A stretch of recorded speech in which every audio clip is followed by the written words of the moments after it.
Jordán, como Jehová lo había dicho a Josué, conforme al número de las tribus de los hijos de Israel. Y las pasaron al lugar donde acamparon, y las levantaron allí.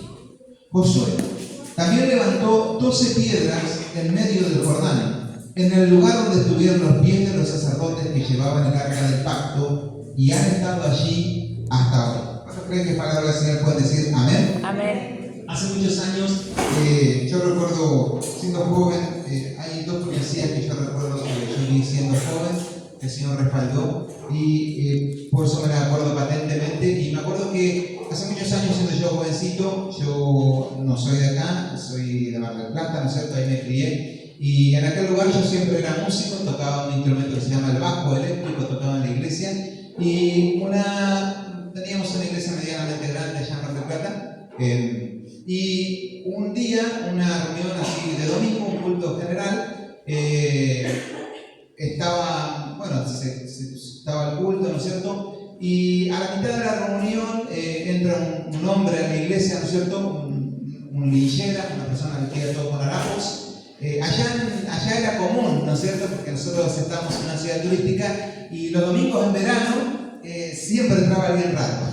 Entraban gente que venían de otras ciudades, gente que habían quedado en la calle, gente de los circos, no sé, gente de todo tipo llegaban, de todo tipo de gente llegaba y no era de sorprenderse. Entonces, una noche, un domingo, en el culto a la mitad de la palabra, hay un hombre barbudo, no sé, un pelo largo, me acuerdo que tenía unas barbas largas, pelo largo, y tenía unas ropas todo así feas, ¿no es cierto? Y tenía pinta de no haberse bañado durante mucho tiempo, pobre. Y bueno, entró a la mitad de la palabra y se sentó en un lugar, y bueno, sí, se sentaba y quedaba tranquilo, nadie le decía nada. Y se sentó, escuchó la palabra ahí, y el pastor terminó la palabra, y llama al altar, ¿no es cierto?, que pasan al frente, y bueno, pasa este hombre y pasan otras personas más también, así como acá había un altar, y los músicos, cuando el pastor iba a empezar a orar, teníamos la costumbre, como tenemos acá también, nosotros cuando yo voy a empezar a orar, pasan los músicos a hacer un fondito musical y qué sé yo. Entonces, ya pasamos, yo venía de atrás caminando, la joven, ¿no es cierto?, venía caminando de fondo para subirme al altar y tocar la alabanza, tocar mi instrumento, mientras venía el baterista, venía el guitarrista, venían todos caminando, nosotros entrábamos por atrás del púlpito. Y bueno, cuando vengo así caminando, cruzo así por los costados del altar, y él se había parado bien en aquel lugar. Entonces yo venía caminando así, y me acuerdo que el pastor, no sé si dijo, si querés tomarle la mano al que está a tu lado, y qué sé yo, y estaba ahí ministrando, ya había unos músicos que estaban tocando ya, y no sé por qué justo yo estaba cruzando al lado de ese hombre, y yo sentí de parte de Dios de agarrarlo en la mano, ¿no es cierto? Y entonces le agarro la mano así y lo abrazo, ¿no es cierto? Siento de abrazarlo y lo abrazo. Encima, ya te digo, yo tenía todas unas camisas lindas que me salían poner antes y qué sé yo.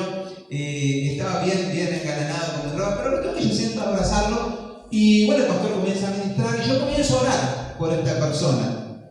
Y entonces el Señor me da una palabra y yo le digo, Dios me dice que si vos te afirmás en Dios, si vos te consagrás a Dios, Dios te va a devolver a tu familia, sentí de decirle, ¿no? Y le digo así más o menos con esas palabras, no recuerdo bien, me acuerdo que él me abraza así, como que recibe la palabra, qué sé yo, y en eso yo ya lo suelto y me apuro para subir al púlpito a cantar, ¿no es cierto?, a tocar mi instrumento. Entonces, se siguió la reunión, se siguió ministrando, qué sé yo, bueno, termina la reunión y nos vamos, ¿no es cierto?, todo el hombre ese se ve también, pero a la semana siguiente venimos al culto, venimos a la reunión, estamos alabando al Señor y bueno, vienen varios hermanos, ¿no es cierto?, y termina la reunión y había un hermano que hacía un tiempo que no venía a la iglesia, ¿no es cierto?, hacía 5 o 6 meses por ahí que no venía, unos hermanos que venían así de vez en cuando no venían. Y vienen a la iglesia, termina la reunión y este hermano viene a hablar conmigo, ¿no es cierto? Un hermano bien arreglado, siempre era él, ¿no es cierto? Y bien vestido, si quiere. Y me dice, Leo, Dios te bendiga, me dice, quería saludarte. Me dice, cuando termina la reunión yo salgo de tocar la música y se acerca, ¿qué tal? Le digo, Gustavo, Dios te bendiga, le digo yo. ¿Y cómo estás? Me dice, se cumplió la palabra que vos me diste, me dice él. Y yo le dije, ¿qué palabra te di yo? Digo, ¿qué me estás hablando? Y digo, ¿qué palabra te di yo? Y me mira y me dice, vos no me conociste la semana pasada, ¿no? Y agarro y yo lo miro a él y le digo, y ahí me acordé de este hombre que yo había abrazado, porque era la única vez que había pasado eso. Y bueno, él me comienza a hablar y me dice, bueno, que él se había alejado del Señor. Claro, no sabíamos nada. Ya a veces la gente, en la ciudad a veces la gente ni se encuentra, ni se conoce, ¿no? Bueno, él tenía su esposa, era soldador, y se había separado de su esposa. Vivían en la misma casa, ¿no es cierto? Pero él se hizo como una casita en el garaje de la casa. Y la esposa agarró la casa. Y dice que desde que se separó de la esposa, no se bañó, no se afeitó, no se cortó el pelo, entró en una depresión y comenzó a vivir en ese lugar, ¿no es cierto? En un garaje.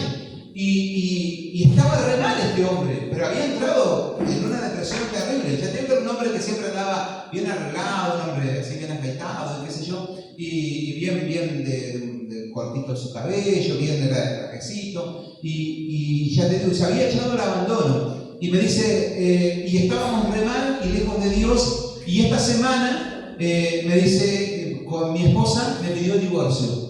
Y íbamos a tramitar el divorcio esta semana, porque ya hacíamos 4 o 5 meses, no sé cuánto, bien, ya estaban separados ya, de hecho, ¿no es cierto? En la misma casa, ya te digo, pero uno en un lado, otro en otro.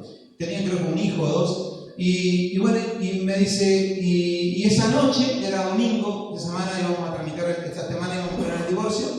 Y yo le dije, Señor, si vos tenés algo para mí, si hay una esperanza, dame una palabra. Y se vino así como estaba la iglesia, un domingo. Dijo, y así entré a la iglesia, entré en la reunión, ya estaban compartiendo la palabra, y sentí de pasar al frente. Y cuando vos me diste esa palabra, Leo, dice, yo sentí que algo se quebró dentro mío. Y dice, y volví a mi casa y me largué a llorar. Y yo dije, yo lo que necesito es consagrarme a Dios. Dice, me bañé, me cambié, me corté mi pelo, me afeité, me puse perfume, me puse mi mejor ropa. Al otro día, temprano en la mañana, fui a ver a mi esposa ahí al lado y le dije, mirá, Dios me dio una palabra. Yo ayer fui buscando una palabra de parte de Dios. Y te invito, le dice a su esposa, más o menos para esta palabra, no recuerdo bien, pero más o menos así era, porque hace muchos años que ocurrió. Pero le dice, si vos querés, podemos comenzar de vuelta con Dios. Si vos no querés, bueno, esta semana te doy el divorcio, no hay problema, comenzamos los trámites. Pero si vos querés intentar de nuevo conmigo, con Dios, volvemos a la iglesia y volvemos a intentarlo con Dios. Dice que la esposa le dice, gloria a Dios, porque yo estaba orando y eso estaba esperando.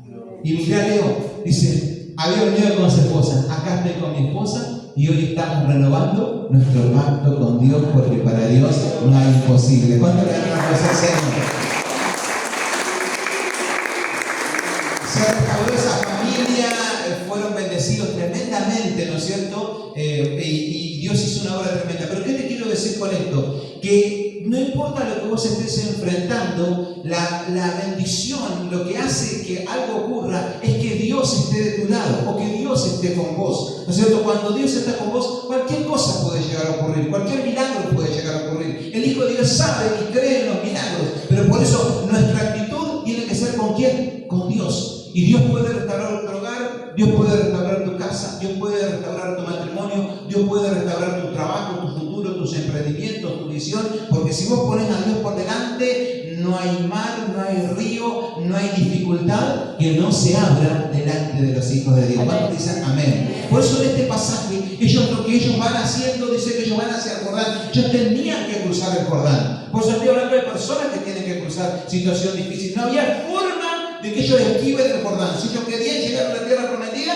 tenían que cruzar el Jordán. Pero ¿cómo lo iban a cruzar? Dice que tenían que ir los sacerdotes con el arca del pacto, que simbolizaba la presencia de Dios. O sea, la presencia de Dios tenía que ir con ellos, porque sin la presencia de Dios el Jordán no se iba a abrir. Y cuando ellos cargan la presencia de Dios, cuando ellos agarran el arca y van caminando, dice que el Jordán, como compartimos la vez pasada, se abre en dos. Se abre para un lado y se abre para el otro. Y el río, el cauce del río se seca completamente. Y los sacerdotes van con el arca del pacto, se paran en el medio del Jordán y están ahí quietos, en ese lugar, sin moverse. Y luego dice la palabra del Señor que todo el pueblo de Israel, eran miles y miles y miles de personas, más o menos 3 millones de personas, comienzan a avanzar, a caminar por el Jordán y a cruzar por el Jordán en seco. Imagínense que eran niños, ancianos, jóvenes, iban con caballos, con vacas, con ovejas, de todas personas, jóvenes, lo que fuera, llevaban carpas, llevaban de todo, ¿no es cierto? Gallinas, de todo llevaban, ¿no es cierto? Y iban cruzando, dice que estuvieron cruzando desde la mañana hasta la tarde, miles y miles y miles y miles cruzando hasta que cruzan todo el río Jordán. Cuando cruzan todo el río Jordán, ¿no es cierto? Los sacerdotes no se tenían que mover de ahí, porque si ellos se movían, el río volvía a fluir. Y Dios le dice a Josué, levántame un altar para mí. Entonces Josué, si ese pasaje que leímos, dice, agarra las piedras del Jordán, agarra 12 piedras, una por cada tribu, y allá donde ustedes están cruzando, ahí llevan las piedras y levanten un altar en honor a mí. Entonces Josué agarran, junto con varios hombres, agarran las piedras, cruzan hacia el río y hacen un altar a Dios. Y cuando les pregunten, ustedes dirán, esto es porque Dios abrió el Jordán delante de nosotros. ¿Cuántos dicen amén? Pero lo tremendo acá, lo que yo te quiero compartir algo pequeñito en esta noche también es, luego así hablamos de otras cosas, pero dice que Josué levanta el altar en ese lugar. Y cuando están pasando todos, y los sacerdotes dicen, bueno, ¿ya pasaron todos? Sí, se pasaron todos. Bueno, pero dice Josué, antes de moverse, esperen un poquito, le dice. Y agarra 12 piedras más, o sea, levanta un altar afuera del Jordán, agarra 12 piedras más del Jordán, junta 12 piedras y levanta un altar ahí, donde estaban los sacerdotes con sus pies, ahí en el medio del Jordán, que estaba en seco, levantan un altar en honor a Dios con 12 piedras. Cuando terminan de levantar el altar, los sacerdotes dicen, bueno, ¿cruzaron todos? Sí. Entonces los sacerdotes van, salen del Jordán, se paran en la otra orilla en seco. Cuando los sacerdotes se paran, ¿qué pasa? El río vuelve a fluir, cruza todo el agua.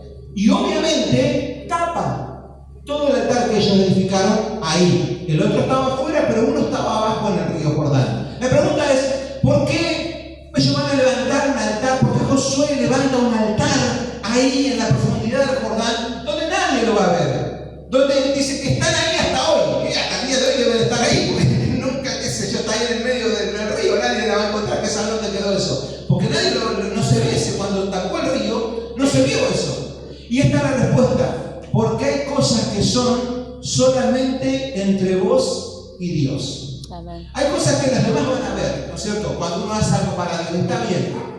Pero hay cosas que son entre vos y Dios. Hay cosas que no tenés que explicarle a todas las personas por qué haces ciertas cosas. Porque hay cosas que solamente vos sabés de dónde te sacó el Señor, o qué cosas hizo Dios con vos, o cómo estabas vos cuando Dios te rescató. ¿Por qué vos haces ciertas cosas? Hay gente que no te va a entender por qué diezmás, por qué ofrendás, por qué venís a la iglesia. Decimos tan loco, pero vos no tenés que explicar a los otros todas las cosas. Porque solamente vos sabés cuando estabas enfermo, cuando nadie te escuchó, cuando nadie te veía, y vos oraste, y vos clamaste, y Dios te respondió, y vos ese día hiciste un pacto con Dios.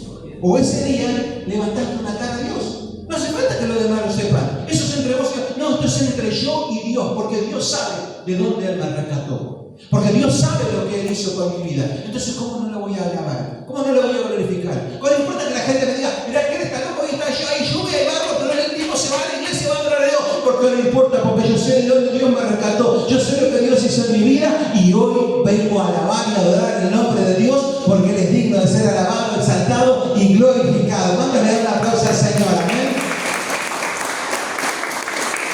Pero no hace falta que todo el mundo lo entienda, que la gente no lo comprenda, porque no te van a comprender. Yo sé por qué alabo, por qué vengo, por qué canto de esta forma, porque Dios a mí me rescató. Y la gente te va a decir que estás loco, no importa, es entre mí y Dios, es un altar en lo profundo de mi corazón. Hay cosas que la gente ve, pero hay altares que están en mi corazón, que son entre yo y Dios. Hay altares que no son para las demás personas, porque yo recuerdo lo que Dios hizo con mi vida. Por eso no le tenés que explicar todas las cosas a las demás personas. Hay cosas que no las van a entender los demás, pero vos, si levantaste un altar a Dios, si estás levantando un altar a Dios, no te preocupes, porque así como el altar del río Jordán, eso es entre vos y Dios. No hace falta que los demás lo entiendan. Es un trato que Dios tiene con tu vida. ¿Cuántos dicen amén? No hace falta explicarle a todos. Termino con esto. Me acuerdo, dice que había una ranita que estaba en un bosque y estaba con un pajarito. La ranita tenía una ranita que estaba en un bosque y él tenía una amiga, un pajarito, ¿no es cierto?